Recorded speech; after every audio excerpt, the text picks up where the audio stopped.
long time ago, there lived an old man in the town of Nishapur in eastern Persia. He made a living by selling turquoise stones and pure wool.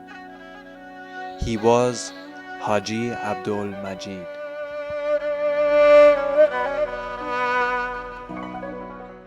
Haji Abdul Majid had a very clever and intelligent son named Buzurg.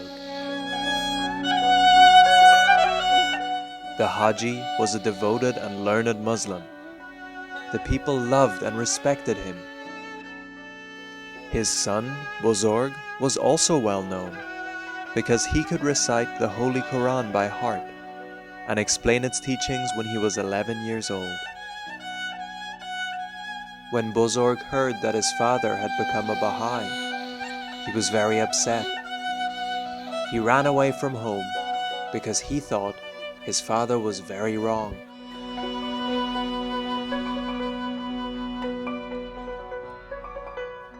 For a few years he worked very hard to earn money to live on his own.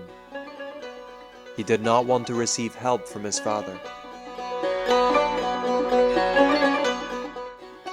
But his father loved him. Whenever Baha'i travelers passed through the town, he would ask them to talk to his son about Baha'u'llah. Buzurg had a pure and kindly heart, and when he realized that Baha'u'llah was the promised one, he accepted him.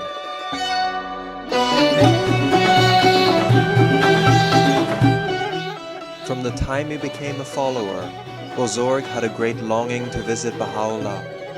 Baha'u'llah was in Akka, in the most great prison, and it was a very long and difficult journey. But Buzurg walked on foot from his native town of Nishapur.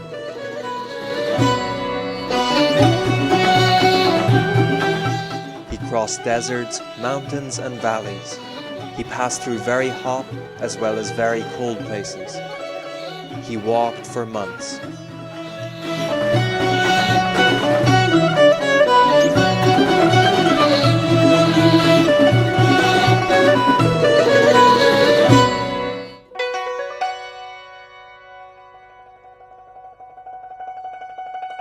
At last, Buzurg reached the most great prison. Through the continuous efforts of Abdul Baha, Buzurg was given permission to meet with Baha'u'llah. It was at this time that Baha'u'llah called him by a new name, Badi, which means wonderful.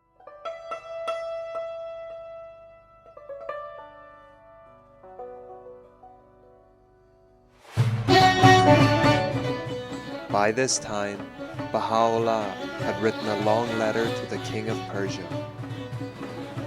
A very wise and brave person was needed to deliver this letter into the hand of the king himself.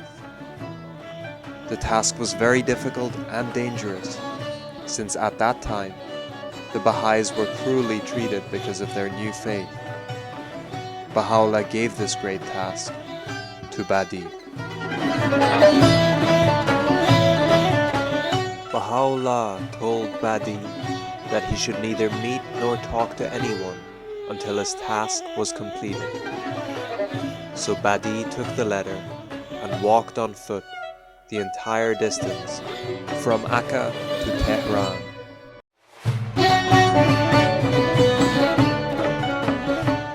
Badi was eager to fulfill every wish of his master. He went by a longer and more difficult route so that he would not meet anyone on the way. This long walk took him 4 months.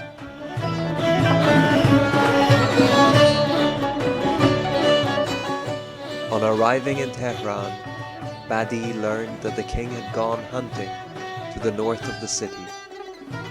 So Badi followed him to the hunting grounds. There he was stopped by the soldiers who did not allow him to see the king.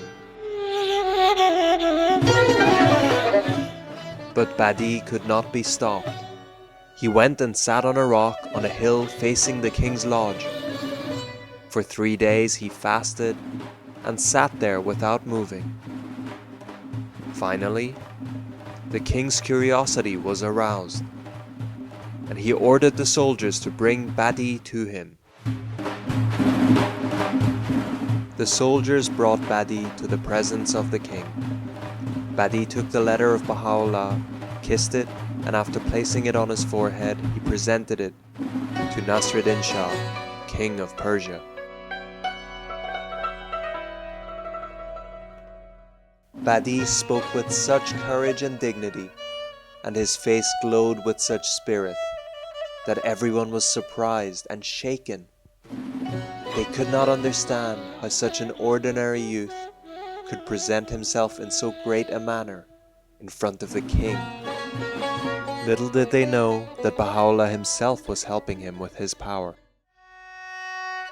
The people around the king thought that Badi was part of a plot to kill the king. They wanted to find out who the other friends of Badi were. Although Badi came alone only to deliver the letter of Baha'u'llah, the soldiers caught him, took him to a prison, and fixed heavy chains on his hands and legs. The king's soldiers tortured him for 3 successive days to make him talk. They branded his body with red-hot irons, but the only word that he uttered was the name of Baha'u'llah. They tortured him more and poured molten lead on his body.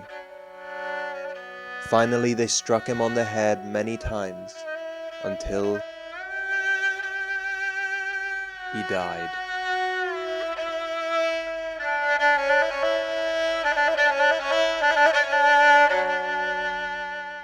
The soldiers carried his body away and covered him with the same white robe that he wore when he first met the king.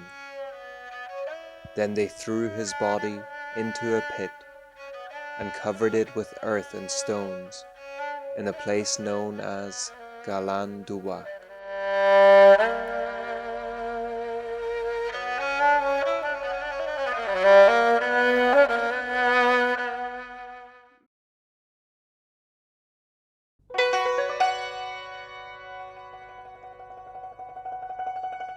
The beloved guardian in the book God Passes By tells how Baha'u'llah, for a space of 3 years, continued to extol the heroism of Badi in his writings. Badi bore all the tortures bravely and finally sacrificed his life for his faith. And today we can see how the message of love and unity taught by Baha'u'llah has spread all over the world.